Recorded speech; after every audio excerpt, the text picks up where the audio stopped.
2 వారాలే time. America power game లో winner ఎవరు? 7 swing states, 21 లక్షల భారత సంతతి ఓటర్లు ఎవరి వైపు? గెలుపు కోసం అభ్యర్థులు సంధిస్తున్న చివరి అస్త్రాలు ఏంటి? Early voting is underway, so get everyone you know and go out and vote. I think it's great that people are turning out and voting and being active. America అధ్యక్ష ఎన్నికల్లో ఎవరు గెలుస్తారు? ప్రస్తుతం ప్రపంచమంతా ఇదే ప్రశ్న. ఎందుకంటే ఇప్పటికే ప్రెసిడెంట్ గా పనిచేసిన అనుభవం ఉన్న ట్రంప్ రిపబ్లికన్ల తరఫున బరిలో ఉన్నారు. ఉపాధ్యక్షురాలిగా అనుభవం ఉన్న కమలా హారిస్ డెమోక్రాట్ల తరఫున పోటీ చేస్తున్నారు. మరి వీరిద్దరిలో గెలిచేదెవరు, ఓడేదెవరు? ఈ ప్రశ్నకు సమాధానం అంత ఈజీ కాదు. ఎందుకంటే అమెరికా హిస్టరీలోనే ఈ ఎన్నికలు ఎవరి ఊహకు అందడం లేదు. రేసులో మొదట బైడెన్ నిలవడంతో ట్రంప్ గెలుపు విషయంలో అనుమానమే అక్కర్లేదన్న చర్చ జరిగింది. ట్రంప్ బైడెన్ మధ్య జరిగిన డిబేట్ తో అమెరికన్లతో పాటు ప్రపంచానికి క్రిస్టల్ క్లారిటీ వచ్చేసింది. కానీ తానొకటి తలిస్తే దైవం ఒకటి తలచింది అన్నట్టుగా ఆ తర్వాతే అధ్యక్ష ఎన్నికల సినారియో మారింది. ఎప్పుడైతే బైడెన్ డ్రాప్ అయి కమలా హారిస్ రేసులోకి వచ్చారో అప్పటి నుంచి అగ్రరాజ్యం అధ్యక్ష పోరు అంతకు మించి అన్నట్టుగా మారిపోయింది. జో బైడెన్ కంటే హారిస్ ని ఇంకా ఈజీగా ఓడిస్తానన్న డొనాల్డ్ ట్రంప్ ను సైతం ఓటమి భయం వెంటాడింది. పెన్సిల్వేనియాలో ఆయనపై జరిగిన హత్యాయత్నం గేమ్ చేంజర్ అవుతుందని లెక్కలేసిన వేళ కమలా హారిస్ తో డిబేట్ జరిగింది. ఆ డిబేట్ తర్వాత సీన్ మొత్తం రివర్స్ అయిపోయిందంటే ఏమాత్రం అతిశయోక్తి కాదు. మరోసారి హారిస్ తో చర్చకు ట్రంప్ నో చెప్పారు అంటేనే ఆ ప్రభావం ఏ స్థాయిదో అర్థం చేసుకోవచ్చు. అలానే వార్ వన్ సైడే అనుకుంటే అది పొరపాటే. ఎందుకంటే అగ్రరాజ్యం అధ్యక్ష ఎన్నికల్లో ఈసారి చాలానే ఈక్వేషన్లు ఉన్నాయి. So many things happened in Detroit and it's been treated so badly and they've been talking about comebacks for so long, but we're going to bring it back better than it ever was. And now Donald Trump is making the same empty promises to the people of Michigan that he did before. 7 swing states అధ్యక్ష రేసులో victory ఎవరిదో decide చేయబోతోంది ఈ రాష్ట్రాలే. మొత్తం 50 రాష్ట్రాలు ఉన్న అమెరికాలో 7 రాష్ట్రాలు కీలకంగా మారాయి. అవే Arizona, Georgia, Michigan, Nevada, North Carolina, Pennsylvania, Wisconsin రాష్ట్రాలు. దీంతో అక్కడి తటస్థ ఓటర్లను ప్రసన్నం చేసుకునేందుకు 2 పార్టీలు తీవ్రంగా యత్నిస్తున్నాయి. 2020 అమెరికా అధ్యక్ష ఎన్నికల్లో డెమోక్రాట్ల విజయంలో అరిజోనా కీలక పాత్ర పోషించింది. సంప్రదాయంగా రిపబ్లికన్ పార్టీ కంచుకోటగా ఉన్న అరిజోనా గత అధ్యక్ష ఎన్నికల్లో జో బైడెన్ వైపు మొగ్గు చూపింది. 1990 తర్వాత తొలిసారి డెమోక్రాట్లకు మద్దతిచ్చింది. దీంతో ఈ ఎన్నికల్లో మరోసారి డెమోక్రాట్ల వైపు ఉంటుందా లేక రిపబ్లికన్లకు మద్దతు ఇస్తుందా అనేది ఆసక్తిగా మారింది. మరోవైపు 2024 అమెరికా అధ్యక్ష ఎన్నికల్లో నిర్ణయాత్మక పాత్ర పోషించగల మరొక రాష్ట్రం జార్జియా. అమెరికాలో అత్యధిక సంఖ్యలో ఆఫ్రికన్ అమెరికన్ నివాసితులు అక్కడ ఉన్నారు. 2020 ఎన్నికల్లో బైడెన్ గెలుపులో వీళ్లే కీలక పాత్ర పోషించారు. అయితే ప్రస్తుత ఎన్నికల్లో నల్లజాతి ఓటర్లు డెమోక్రటిక్ పార్టీ పట్ల నిరాశతో ఉన్నట్టు తెలుస్తోంది.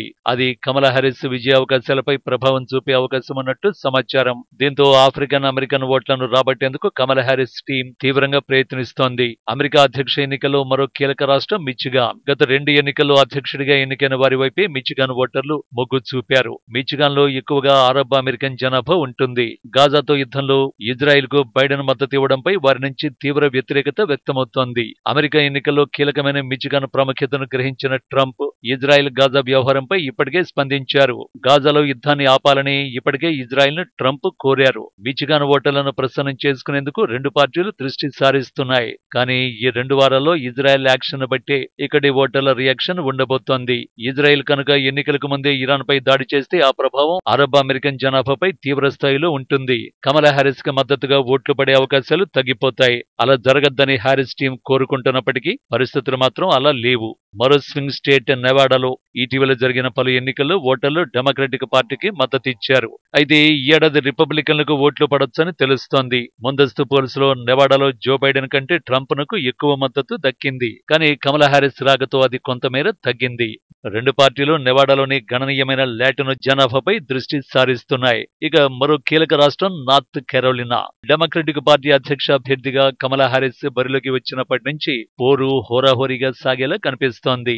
కొంతమంది విశ్లేషకులు ఈ రాష్ట్రాన్ని టాసప్ గా అభివర్ణిస్తున్నారు. జూలైలో ట్రంప్ పై హత్యాయత్నం జరిగిన తర్వాత ఆయన తొలిసారి నార్త్ కెరోలినాలో బహిరంగ సభ నిర్వహించారంటే ఆ రాష్ట్రాన్ని ఎంతో ప్రతిష్టాత్మకంగా తీసుకున్నారనేది స్పష్టంగా అర్థమైపోతుంది.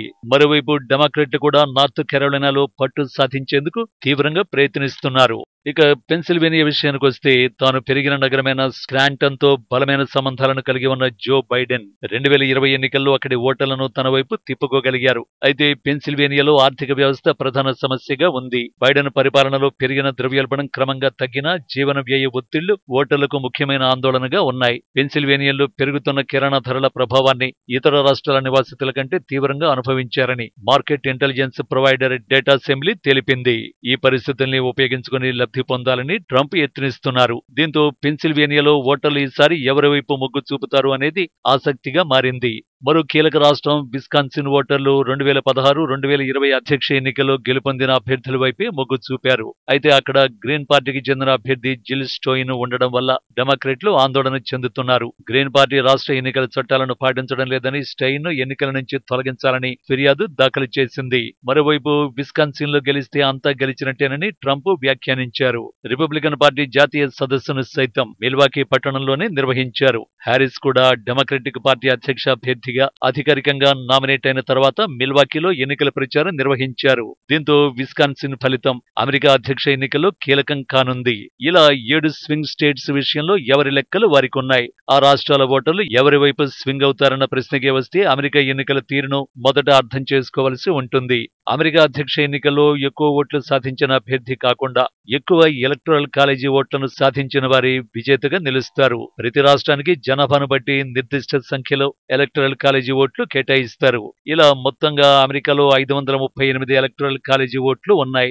గెలుపు కోసం కనీసం 270 ఎలక్టరల్ కాలేజీ ఓట్లను గెలుచుకోవాల్సి ఉంటుంది. స్వింగ్ స్టేట్స్ లో అత్యధికంగా 19 ఎలక్టరల్ ఓట్లున్న పెన్సిల్వేనియాతో పాటు 10 ఓట్లున్న విస్కాన్సిన్ లో ట్రంప్, హ్యారిస్ సమఉజ్జీలుగా నిలిచారు. 15 ఓట్లున్న మిషిగన్, 6 ఓట్లున్న నెవడాల్లో హ్యారిస్ కు స్వల్ప మొగ్గు ఉంది. 16 ఓట్ల చొప్పున ఉన్న నార్త్ కెరోలినా, జార్జియాల్లో 11 ఓట్లున్న అరిజోనాలో ట్రంప్ స్పష్టమైన ఆధిక్యంలో ఉన్నారు. అయితే స్వింగ్ రాష్ట్రాలన్నింటిలో కలిపి చూస్తే హ్యారిసే సగటున 5% ఆధిక్యంలో ఉన్నట్టు గణాంకాలు చెబుతున్నాయి. అటు జాతీయ పోలింగ్ సగటులో డెమోక్రటిక్ పార్టీ అభ్యర్థి కమలా హ్యారిసే ముందంజలో ఉన్నారు.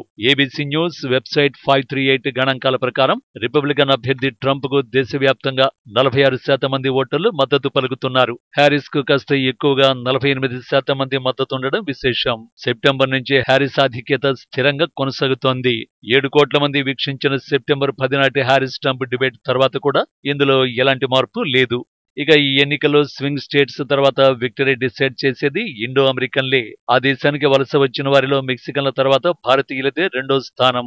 ఈ ఎన్నికల్లో ఇండో అమెరికన్ల ఓట్లు కీలకంగా మారాయి. సంఖ్యాపరంగా చూస్తే ఓటర్ల సంఖ్య తక్కువగా ఉన్నప్పటికీ నానాటికి ఇండో అమెరికన్ల ప్రభావం పెరుగుతూ ఉండడం వల్ల వారిని విస్మరించే పరిస్థితి ఎంతమాత్రం లేదు. అందుకే రెండు పార్టీలు వీరి ఓట్లను దక్కించుకునేందుకు ప్రత్యేక ప్రణాళికలు వేస్తున్నాయి. ఇప్పటికే అక్కడి రాజకీయాల్లో భారతీయ మూలాలు ఉన్నవారు కీలక పాత్ర పోషిస్తున్నారు. కేవలం ఓటర్లుగానే కాకుండా రాజకీయ నేతలుగా, అభ్యర్థులుగా, ఓటర్లను సమీకరించే శక్తిగా, నిధులు సేకరించే వారిగా ఇలా ఎన్నో అంశాల్లో మనవాళ్లు ప్రధాన పాత్ర పోషిస్తున్నారు. అమెరికా మొత్తం ఓటర్లలో ఇండో అమెరికన్ ఓట్లు ఆల్మోస్ట్ 21 లక్షల వరకు ఉంటాయి. ఇండో అమెరికన్లలో దాదాపు 55% మంది డెమోక్రటిక్ పార్టీకి మద్దతిస్తున్నట్టు తాజా సర్వేలు వెల్లడించాయి. 25% మంది రిపబ్లికన్ పార్టీకి మద్దతునిచ్చారు. 15% మంది స్వతంత్రులకు మద్దతిచ్చారు. గత 2 అధ్యక్ష ఎన్నికల్లోనూ ఇండో అమెరికన్లు భారీ సంఖ్యలో ఓటేసినట్లు ఎగ్జిట్ పోల్స్ తెలిపాయి. 2020 ఎన్నికల్లో 71% ఇండో అమెరికన్లు ఓటేసినట్లు చెప్పాయి. ఈసారి 91% మంది ఓటు వేసే ఛాన్స్ ఉన్నట్టు ఆసియన్ అమెరికన్ ఓటర్ సర్వే అంచనా వేసింది.